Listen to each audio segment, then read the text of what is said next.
नमस्कार जय जगन्नाथ आसतु देखिबा पुरी रे महाप्रभुंकर विश्व प्रसिद्ध बाहुड़ा यात्रा और सुनावेश। आपण माने देखि पारुथिबे वर्तमान मो आगरे मां सुभद्रांकर रथ टଣା चालिछि। बड़ ठाकुर बलभद्र आगरे जाउचंती आउ पछरे आसुचंती महाप्रभु श्री जगन्नाथ। वीडियोटी आपण माने संपूर्ण रूपे देखिबे। वीडियो रे शेष भागरे महाप्रभुंकर सुनावेश अछि। वीडियोटी को शेष जाके देखिबा पई आपण मानकु अनुरोध।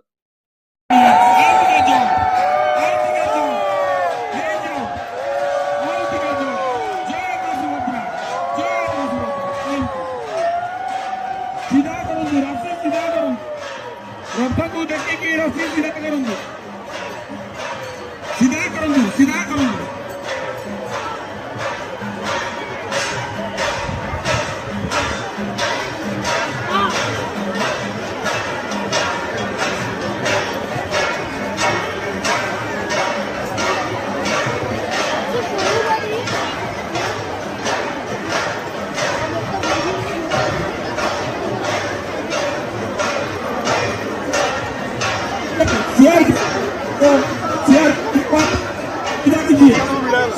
सब रस्सी को सीधा कीजिए। चलिए चलिए आगे आगे चलिए।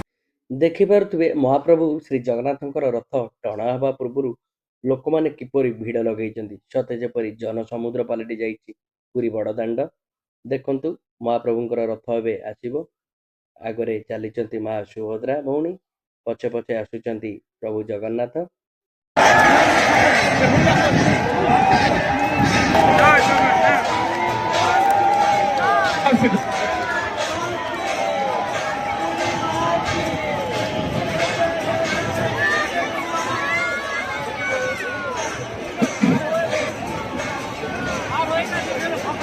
चार नंबर रस्सी सीधा करवा 4 नंबर सीधा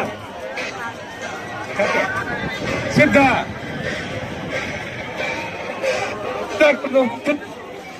सीधा सीधा ରଥ ଗୁଣ୍ଡିଚା ମନ୍ଦିର ଆଗରେ ଯେଉଁ ସ୍ଥାନରେ ଥିଲା ସେଠାରେ କୃତ୍ରିମ ଶରଧାବାଲି କରାଯାଇଥିଲା। ସେହି ଶରଧାବାଲିକୁ ଲୋକମାନେ ଘରକୁ ନେଇ ଯାଉଛନ୍ତି। ଆଉ ଆପଣମାନଙ୍କୁ ଦେଖେଇବି ଲୋକମାନେ କିପରି ଶରଧାବାଲିରେ ଛୋଟ ଛୋଟ ରଥ କରି ତାକୁ ପୂଜିଛନ୍ତି।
ଦେଖିପାରୁଥିବେ ଜଣେ କୁନି ଭକ୍ତ କିପରି ବାଲିରେ ଏକ ସୁନ୍ଦର ଜଗନ୍ନାଥଙ୍କର ମୂର୍ତ୍ତି କରିଛନ୍ତି। ବହୁତ ବଢ଼ିଆ ଲାଗୁଛି। ଆଉ ଆପଣମାନେ ଦେଖିପାରୁଥିବେ ସୁନାବେଶର ଏଇଟା ହେଉଛି ସକାଳର ଦୃଶ୍ୟ। ରଥ ପାଖରେ ମହାପ୍ରଭୁଙ୍କର ଦର୍ଶନ ପାଇଁ ଲୋକମାନଙ୍କର କେତେ ଭିଡ଼ ଲାଗିଛି।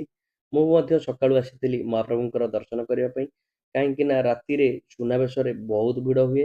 ସେଥିପାଇଁ ମୁଁ ମହାପ୍ରଭୁଙ୍କୁ ଟିକେ ସକାଳେ ଦର୍ଶନ କରିବା ପାଇଁ ସକାଳୁ ସକାଳୁ ଆସି ଯାଇଥିଲି।